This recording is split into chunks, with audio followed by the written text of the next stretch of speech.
I stood there smiling while my daughter looked straight past me and said, "No one owes you anything." She didn't raise her voice. She didn't sound angry. That was the worst part.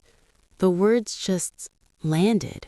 Calm, clean, final. For a second, I thought maybe she was talking to someone else, someone behind me. I almost turned around to check, but no one was there. Just me, standing near the edge of the living room, hands folded together like I was waiting to be called on. I kept smiling. I don't even remember deciding to do that. My face just held, like it had learned, over time, what was safest, what caused the least trouble. The room went quiet. Not an awkward silence, a satisfied one. Someone cleared their throat. Someone else nodded, slow and approving, like she'd just said something mature, wise even. I noticed how proud they looked of her, of the sentence, of the way it sounded so reasonable. No one owes you anything. My daughter finally glanced at me then, just for a moment. Her eyes flicked up, checked my face, and moved away again, like she didn't want to see what might be there. I felt something press against my ribs, not sharp, heavy, like air being slowly let out of a room. I wanted to ask her where she heard that. I wanted to ask why she was saying it now.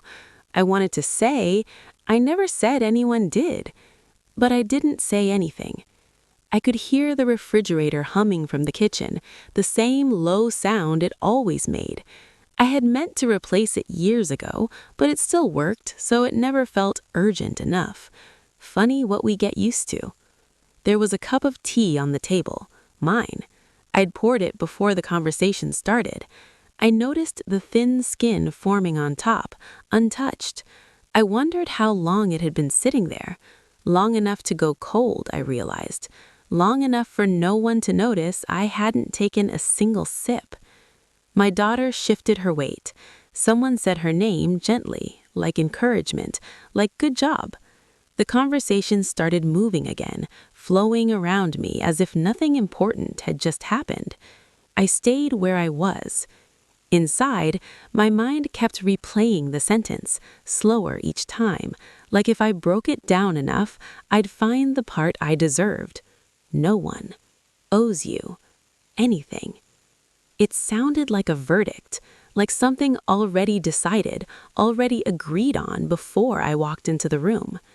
I searched my memory for the moment I must have demanded something, money, help, gratitude, anything. I couldn't find it. All I could find were smaller moments, quieter ones, the kind no one counts. My smile started to ache. I was aware of my body in a way that felt strange and distant, the way my shoulders were slightly hunched, the way my fingers were digging into each other, the way I was holding my breath without meaning to. Still, I didn't speak. I'd learned over time that explaining myself only made things worse, that every sentence I offered became evidence of something else, something unflattering, something they'd already decided about me. So I stood there, smiling, listening to my daughter talk as if I wasn't her mother, but a lesson, a warning, an example. I wondered when she'd stopped seeing me as someone who could be hurt. No one asked me how I felt. No one checked my face closely enough to see the smile wasn't real. They didn't need to. The room felt settled, comfortable, like order had been restored. I realized then that they were waiting for me to argue, waiting for me to defend myself, waiting for me to crack. I didn't. I picked up my cup, even though it was cold, and held it between my palms. The warmth was gone, but the shape was familiar, solid, something I could feel. My daughter kept talking about responsibility, about independence, words that sounded practiced, borrowed. I nodded once, slowly, like I understood. And in that moment, standing there, smiling, silent, I felt something shift, not outward, inward, a small, almost invisible movement, like a door closing very gently so no one else could hear it. I didn't say anything, and that's where everything changed. I didn't always know how to be quiet. There was a time when my days were loud in small, ordinary ways. Alarm clocks before sunrise, cabinets closing too hard because I was already running late, shoes by the door that never seemed to stay paired, a life that moved forward, whether I felt ready or not. I became a single mother without drama, no scene, no clear moment where everything broke, just a gradual understanding that I was alone in the responsibility, even when someone else's name was still attached to it. Mornings were the hardest. I learned to wake up before my daughter so I could have a few minutes to myself, just standing in the kitchen, drinking cheap coffee, staring at nothing. I told myself those minutes were enough, that wanting more would be greedy. I packed lunches carefully, not fancy, just balanced. I checked prices twice at the store. I paid bills in a specific order, always the same one, because it made me feel like I had control.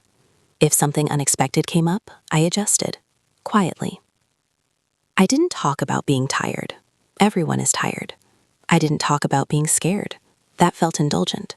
I handled things instead. When the car made a noise, I turned the radio up. When something broke, I looked up how to fix it. When money was short, I stretched it.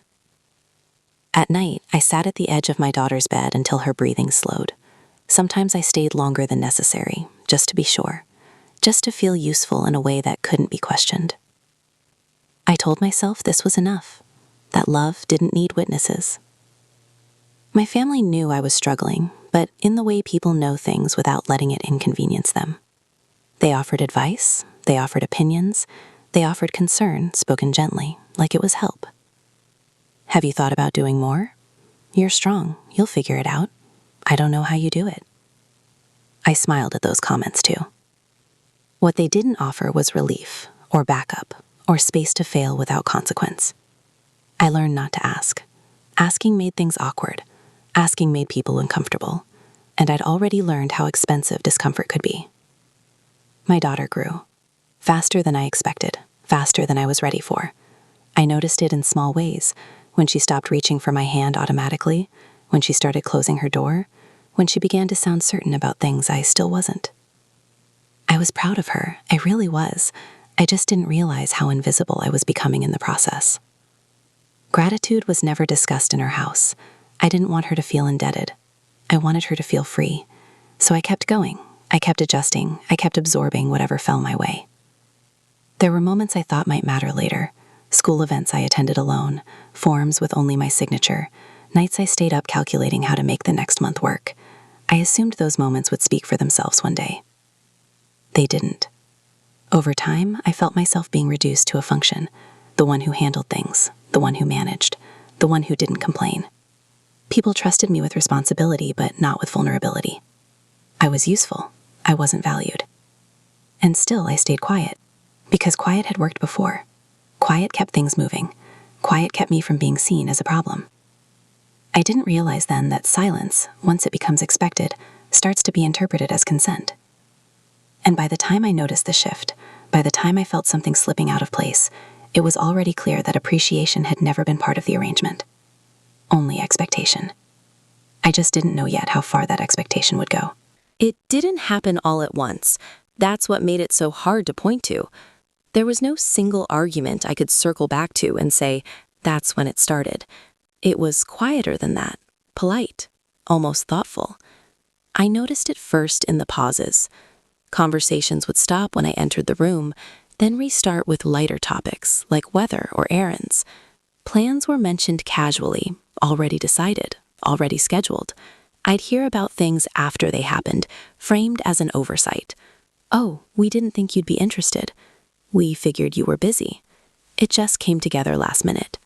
Each sentence delivered gently, reasonable, impossible to argue with without sounding paranoid. At first, I gave them the benefit of the doubt. I always had. I told myself I was imagining it, that stress does strange things to perception. I reminded myself that everyone has their own lives, their own priorities. I didn't want to be the person who made everything about herself. Then there was the meeting I wasn't invited to. I found out about it by accident. Someone mentioned it in passing, like it was common knowledge. A discussion about finances, about the future, about decisions that, strangely, involved me without requiring my presence. I remember standing there, nodding, my mind a few seconds behind the conversation, waiting for someone to say, "Oh, you should have been there." No one did. "I didn't know that was happening," I said finally. My voice sounded steady, practiced. There was a brief exchange of looks. Not surprised, not guilty, just aligned. "We didn't think it concerned you," someone said, calmly, kindly even. Concerned me. I let the words sit between us. I tried to understand how they'd reached that conclusion. I thought about the years I'd managed everything quietly, efficiently, without needing help. I wondered if that had been my mistake. When I asked a follow-up question, just one, the temperature in the room shifted. "You're overthinking it. You always take things the wrong way. That's not what we meant." Each response slid neatly into place, sealing the conversation shut. I felt myself retreat, not out of defeat, but confusion. I didn't know which version of reality I was supposed to be standing in. That was when I started noticing the language my daughter was using. She'd come home repeating phrases that didn't sound like her, words like boundaries, expectations, entitlement. She said them carefully, like she was trying them on, checking how they fit. When I asked her what she meant, she shrugged. "It's just what people say," she told me, eyes already back on her phone. There was distance there, not dramatic, just enough to sting. I stopped reacting right away. It became safer to process things later, alone, when I could replay conversations without interruption. I'd lie awake at night, going over every word, trying to locate the moment I'd misstepped. The numbness crept in slowly. I didn't cry when I probably should have. I didn't get angry. I just felt hollow, like something essential had been removed when I wasn't looking. I reached out less. I explained myself even less than that. Every attempt seemed to confirm whatever story they were already telling about me. Phone calls went unanswered. Texts were short, polite, functional. I recognized the tone. It was the same one people use when they're managing a situation, not a relationship. I realized then that a version of me was circulating in rooms I wasn't in. A version that didn't sound like me. A version that needed to be handled. And no matter how carefully I listened, no matter how quietly I stood, no one ever thought to ask if it was true. By the time I understood that something had been decided, something fundamental about who I was, it was already clear that my voice wasn't part of the process anymore. I just didn't yet know what they planned to do with the story they'd written for me. The shift was subtle enough that I almost missed it. Almost. It started with concern, or at least that's how it was presented. Soft voices, careful wording, people leaning in slightly, like they were trying to help me see something I couldn't see on my own. "You seem really stressed lately." I nodded. That felt safe. "You've been through a lot." Another nod. Then came the turn. Quiet, practiced. "Maybe that's why you're reacting this way." Reacting. I remember how that word settled on me, heavy and imprecise, as if something had happened that justified it, as if I'd raised my voice, slammed a door, demanded more than my share. I hadn't, but the narrative was forming, and it didn't need my participation. Every time I tried to clarify, the response was the same: gentle, dismissive, final. "That's not what anyone said. You're taking it too personally. No one is attacking you." The strange part was how calm everyone sounded while saying it, as if the lack of volume made the words harmless. I began to doubt my own reactions, not in a dramatic way, just enough to hesitate before trusting them. I'd replay conversations in my head, searching for the tone they were accusing me of. I couldn't find it, but I started wondering if I'd missed something. My daughter watched all of this closely. She didn't say much, but when she did, it carried weight. She'd sigh when I spoke, roll her eyes when I paused too long. She had started treating my silence like inconvenience. "You don't have to make everything so complicated," she said once, not unkindly, just tired. That hurt more than anger would have. I was labeled without being named. Difficult, sensitive, hard to please. The kind of person people have to walk on eggshells around. I heard these phrases secondhand, delivered as concern, not accusation. "We just want things to be peaceful," someone told me. "Why can't you let it go?" What let go, I wondered. No one ever specified. I stayed quiet. Part of me believed that if I didn't resist, the pressure would ease, that if I showed them I wasn't a problem, they'd stop treating me like one. But silence didn't soften anything. It sharpened it. The less I spoke, the more space they had to fill in the blanks, and they filled them quickly, confidently, as if they'd been waiting for permission. I noticed how often my name came up when I wasn't in the room, how explanations were offered on my behalf, how my feelings were summarized and dismissed before I could express them. She doesn't mean it like that. She's just overwhelmed. She'll come around. I was being managed, reduced, explained away. At night, alone, I sat with the discomfort of it all, the sense that I was being slowly reshaped into something smaller, something easier to handle. I wondered if this was what it meant to become a problem, not by doing something wrong, but by refusing to disappear fast enough. Still, I didn't argue. Still, I didn't raise my voice. Still, I stayed. Because part of me believed that endurance was loyalty, that if I held on long enough, someone would notice the weight I was carrying. Instead, the pressure kept building, quietly, steadily, and I began to understand that the silence I was using to protect myself was being used against me. The pressure didn't arrive loudly. It crept in through practical things, necessary things, the kind you're supposed to become about. Money came first. Not in the obvious way. No one asked me for it outright. It showed up in conversations about planning and responsibility, about what made sense, about what was fair. Numbers were discussed like they were neutral, like they didn't carry history or context or the weight of who had carried what for years. I listened. I always listened. I noticed how my name was used alongside phrases like adjustment and reallocation, how my contributions were spoken of in the past tense, as if they were already complete, as if I had already given all I was ever going to give.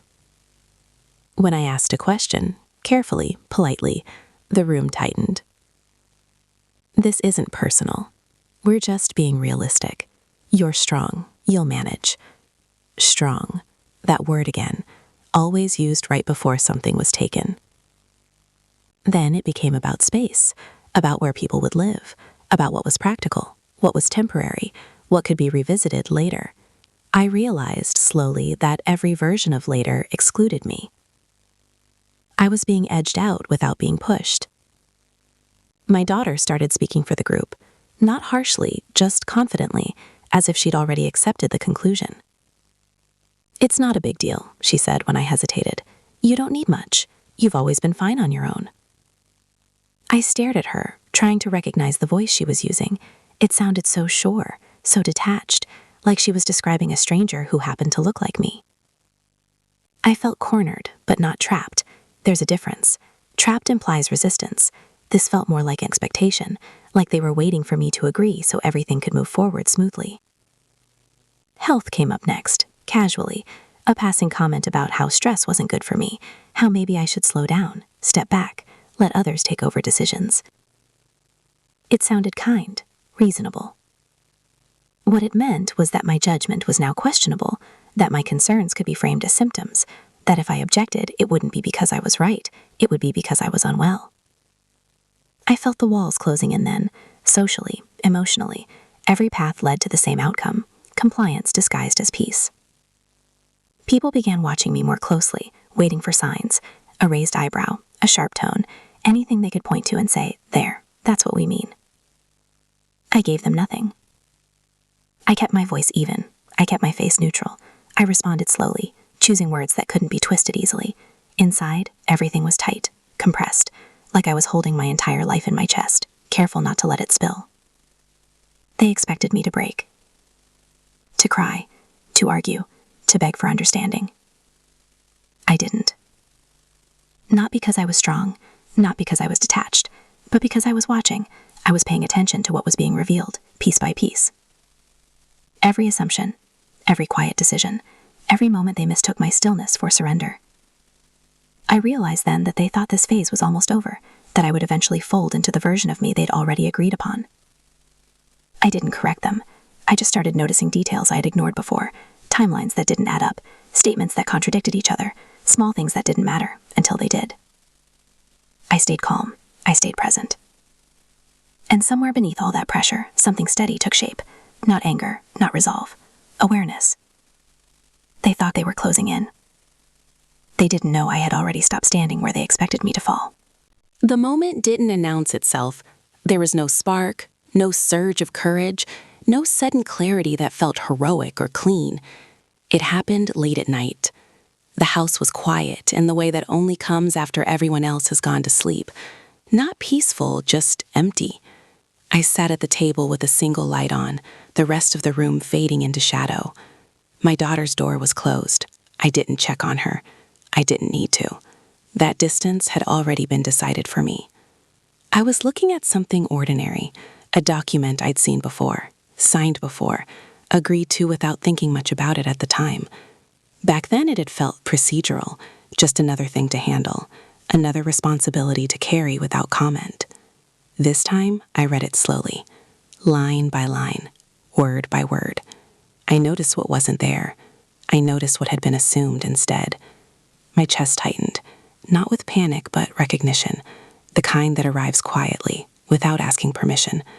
I saw how easily my silence had been interpreted as flexibility, how my consistency had been mistaken for consent, how being dependable had made me disappear from the equation entirely. I didn't feel angry. That surprised me. I felt awake. For the first time in a long while, I wasn't asking myself how to make this easier for everyone else. I wasn't rehearsing explanations. I wasn't preparing to soften my tone or minimize my needs. I was just observing, clearly, almost clinically.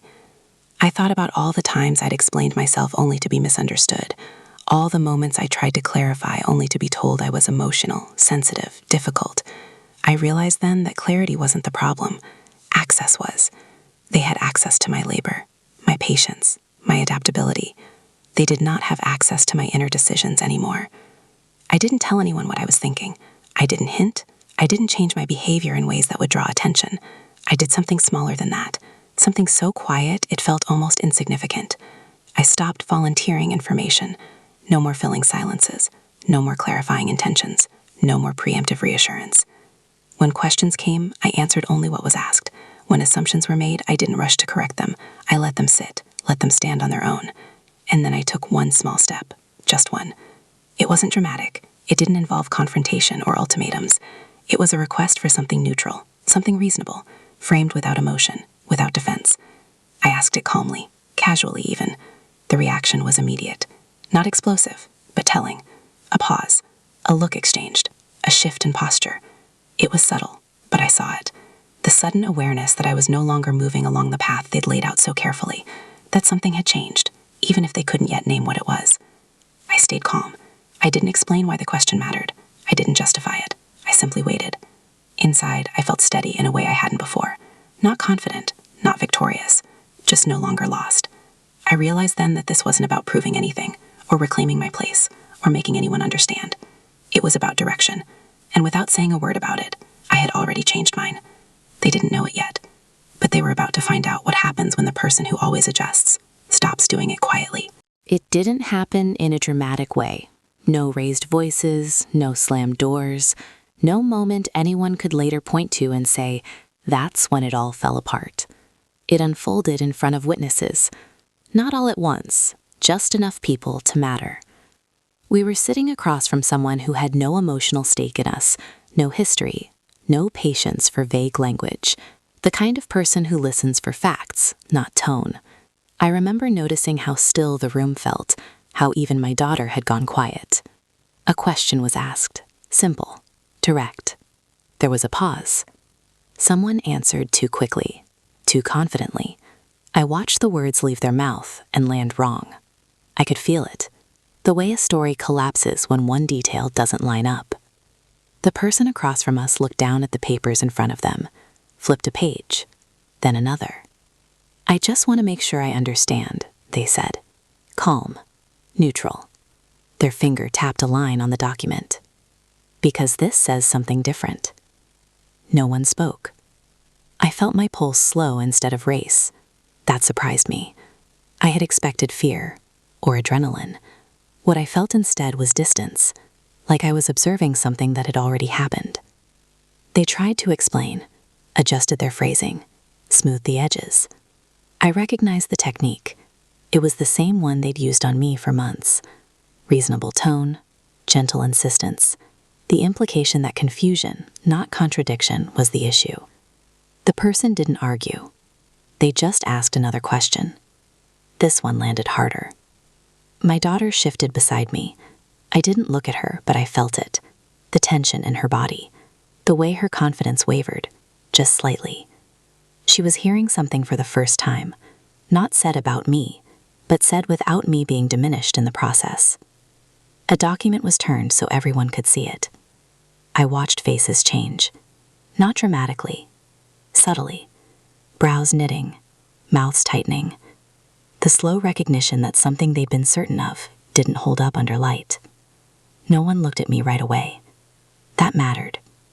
When they finally did, it wasn't with accusation or pity. It was with uncertainty. Like they were trying to place me again in a story that no longer fit. I stayed still. I didn't interrupt. I didn't clarify. I didn't defend myself. There was nothing to add. The truth was doing its own work now. Someone laughed nervously. Someone else said my name, like they were testing how it sounded in this new context. My daughter finally turned toward me, her expression unreadable. Not angry. Not apologetic. Just unsettled. I met her eyes then, calmly, without challenge. The power in the room had shifted, and everyone felt it, even if they didn't yet understand what it meant. The conversation moved forward, but it wasn't the same anymore. The assumptions were gone. The certainty had cracked. What replaced it was quiet recalibration. I gathered my things slowly when it was over. No rush. No need to prove composure. I'd already proven something more important. As we stood to leave, someone said, "We didn't realize." I nodded once. Not acceptance. Not forgiveness. Acknowledgement. And as I walked out of the room, I knew this wasn't the end of anything. It was just the first moment they understood that the version of me they'd been talking about was never the one standing in front of them. The days after were quieter than I expected. Not peaceful, just different. People spoke to me more carefully. Not kindly, carefully. Like they were testing unfamiliar ground, unsure where it might give way. The conversations were shorter, polite, measured. No one raised the subject directly, but it hovered there, present in every pause. My daughter didn't bring it up either. She watched me more than she spoke. I noticed it when I entered a room, when I made coffee, when I left my phone face down on the table. Her eyes followed me like she was trying to reconcile two versions of the same person. The one she'd repeated words about, and the one who hadn't argued, hadn't collapsed, hadn't disappeared. We didn't have a dramatic conversation, no tearful apologies, no long explanations about influence or misunderstanding. That kind of clarity belongs in stories that move faster than real life. What we had instead were fragments. A question she asked one evening, quietly, without looking at me. A pause that stretched longer than usual. A sentence that stopped halfway through, then started again with different words. I answered her honestly, briefly. I didn't soften the truth, and I didn't sharpen it either. I wasn't trying to teach her a lesson. I wasn't trying to win anything back. I was just present. That was new for both of us. As for the rest of them, there was a subtle rearranging. Responsibilities shifted. Decisions were no longer made around me. My input was asked for, sometimes awkwardly, sometimes too late to matter. I didn't rush to fill the space the way I used to. I let silence do what it needed to do. Not everything was repaired. Some things were never acknowledged. And I learned that acknowledgement isn't the same as accountability. People can realize they were wrong without ever saying it out loud. I made my peace with that. Forgiveness wasn't offered, not because I was bitter, but because it hadn't been requested. Forgiveness requires recognition. Without it, it's just another form of labor. And I was done performing emotional work for other people's comfort. What surprised me most was how little I needed from them now. The urge to explain myself faded. The instinct to justify my existence softened. I stopped measuring my worth by how smoothly things ran when I was involved. I didn't become louder. I didn't become colder. I became clearer. There are still moments that ache, when I catch my daughter repeating a phrase that sounds borrowed, when I remember how easily my silence was misinterpreted, when I wonder what might have been different if I'd spoken sooner. But I don't live there. I live here, where I choose my words carefully, not out of fear, but intention, where I no longer smile to make other people comfortable, where I understand that dignity doesn't need witnesses to exist. I stood there smiley once when my own child told me no one owed me anything. She was right, in a way. No one owes me gratitude. No one owes me understanding. No one owes me acknowledgement. But I owe myself honesty. I owe myself presence. I owe myself the refusal to disappear quietly ever again. If this story felt familiar, if you've ever stayed silent long enough for other people to decide who you are, know this: you're not alone. Share your thoughts in the comments. Like this story if it resonated. Subscribe if you want to hear more voices that don't shout, but still refuse to vanish.